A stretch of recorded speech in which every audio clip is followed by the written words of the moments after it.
नमस्कार। आज हम एक ऐसी कंपनी की कहानी में गोता लगाने वाले हैं जो बहुत तेजी से बढ़ रही है, ई-पैक ड्यूरेबल्स। हम इसे एक पोर्टफोलियो मैनेजर के नजरिए से देखेंगे, इसके हर पहलू को समझेंगे। तो चलिए शुरू करते हैं। हाँ, लेकिन आगे बढ़ने से पहले एक बहुत जरूरी बात, ये जो भी जानकारी हम यहाँ देख रहे हैं वो सिर्फ पढ़ाई और जानकारी के मकसद से है। इसे निवेश की सलाह बिल्कुल न समझें। कोई भी फैसला लेने से पहले अपनी रिसर्च करना बहुत जरूरी है। चलिए इस कहानी की शुरुआत एक रहस्य से करते हैं। भारत के जो बड़े बड़े होम अप्लायंस ब्रांड्स हैं, उनके पीछे एक ऐसी कंपनी काम कर रही है जिसका नाम शायद ज्यादातर लोगों ने सुना भी नहीं होगा। ये नाम तो हम सब जानते हैं, है ना? वोल्टास, ब्लू स्टार, हायर, मार्केट के जाने माने बड़े खिलाड़ी हैं। लगभग हर घर में इनमें से किसी न किसी का प्रोडक्ट तो मिल ही जाएगा। पर कभी ये सोचा है कि ये सारी बड़ी बड़ी कंपनियां जो एक दूसरे से मुकाबला करती हैं, उनमें एक कॉमन चीज क्या है? ऐसी कौन सी कड़ी है जो इन सबको एक दूसरे से जोड़ती है?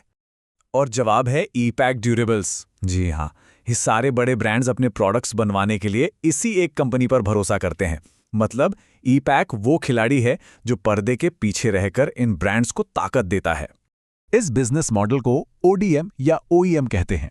इसमें काम एकदम सीधा साधा बंटा हुआ है।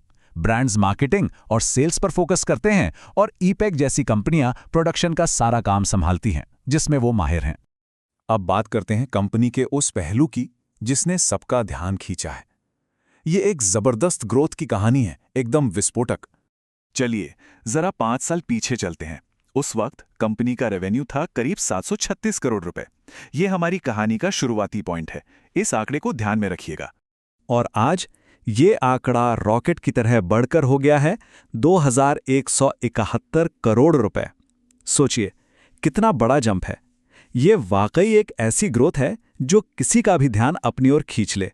मतलब सिर्फ 5 सालों में रेवेन्यू में लगभग 3 गुना की जबरदस्त बढ़ोतरी। और इस तूफानी रफ्तार के पीछे मेक इन इंडिया जैसी सरकारी पहलों का भी एक बड़ा हाथ है, जिसने देश में मैन्युफैक्चरिंग को खूब बढ़ावा दिया है। लेकिन हर कहानी में एक मोड़ आता है, और यहां भी है।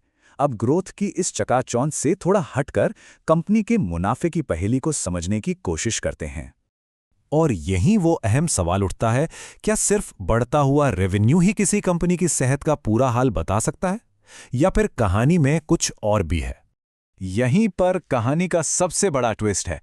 एक तरफ तो कंपनी की सेल्स आसमान छू रही हैं, लेकिन दूसरी तरफ उसका प्रॉफिट मार्जिन यानी मुनाफा बहुत ही कम है।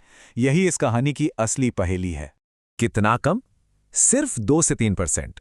मतलब हर 100 रुपए की बिक्री पर कंपनी सिर्फ 2 से 3 रुपए ही कमा पाती है। मार्जिन इतना पतला है जैसे कोई कागज हो। अब कहानी को और गहराई से समझते हैं। देखिए, कंपनी की महत्वाकांक्षाएं बहुत बड़ी हैं, लेकिन उन्हें पूरा करने के लिए जो रास्ता चुना गया है, उसमें कर्ज एक बहुत बड़ा और जोखिम भरा हिस्सा है। इसे ऐसे समझिए, कंपनी तेजी से एक्सपैंड कर रही है। नए प्लांट्स, नई टेक्नोलॉजी। इसके लिए चाहिए पैसा, जो आ रहा है कर्ज से। और जब कर्ज बढ़ता है तो ब्याज का बोझ भी बढ़ता है, जिसकी वजह से कंपनी का फ्री कैश फ्लो नेगेटिव हो जाता है। तो सवाल उठता है कि फिर कंपनी की वैल्यूएशन इतनी ज्यादा क्यों है?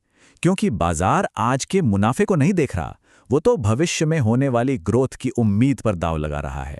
ये सारा खेल उम्मीदों का है। ये टेबल पूरी कहानी को एकदम साफ कर देती है। देखिए, पीई रेशियो 60 से भी ज्यादा है, जो दिखाता है कि बाजार को भविष्य से कितनी ज्यादा उम्मीदें हैं। लेकिन वहीं आरओई और आरओसीई जैसे नंबर्स काफी कम है, जो मौजूदा कमजोर परफॉर्मेंस की तरफ साफ इशारा करते हैं। तो इन सारी बातों को ध्यान में रखते हुए एक निवेशक के तौर पर क्या सोचना चाहिए? चलिए अब आखिरी विश्लेषण की तरफ बढ़ते हैं और देखते हैं कि ये सौदा कैसा दिखता है। अच्छा, तो कंपनी अपनी इन कमजोरियों को दूर करने के लिए एक साफ रणनीति पर काम कर रही है।